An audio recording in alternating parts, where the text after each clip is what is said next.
नमस्कार। क्या कभी ऐसा महसूस हुआ है कि आजकल का जो स्ट्रेस है उसे कंट्रोल करने का कोई तरीका ही नहीं है?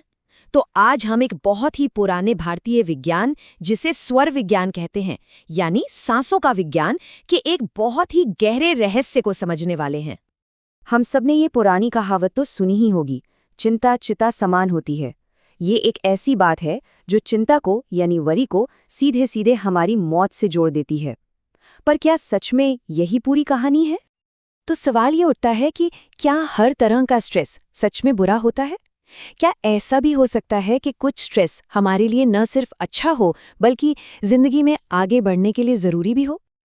अच्छा, इस सवाल का जवाब हमें तब मिलेगा जब हम ये समझेंगे कि हमारा शरीर असल में दो अलग अलग तरह के तनाव को महसूस करता है।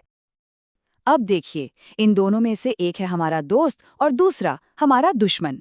एक तरफ है वो स्ट्रेस जो हमें सामने से आती हुई ट्रेन से बचने की ताकत देता है, और दूसरी तरफ है वो वाला स्ट्रेस जहां असल में कोई ट्रेन है ही नहीं, वो तो बस हमारे दिमाग में, हमारे ख्यालों में दौड़े जा रही है लगातार।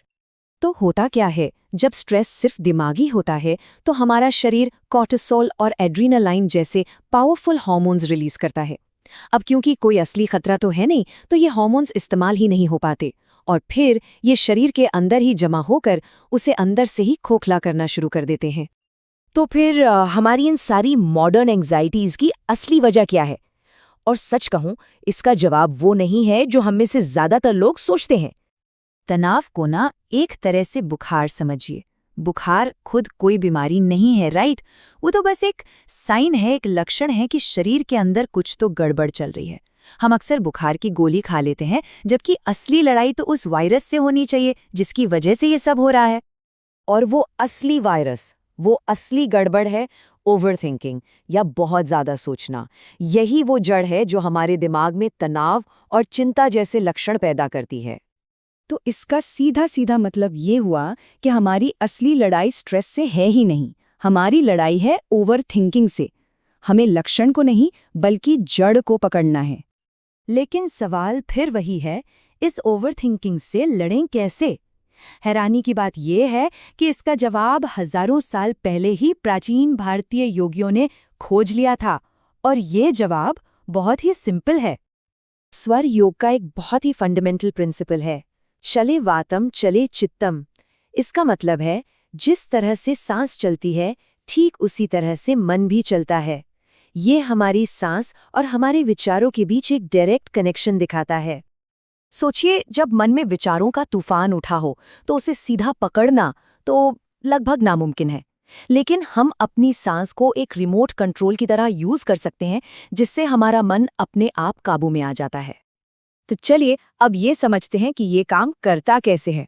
हमारे शरीर को ना दो ऑपरेटिंग सिस्टम की तरह देखिए, और हमारे जो नथुने हैं वो इन सिस्टम्स के स्विच हैं।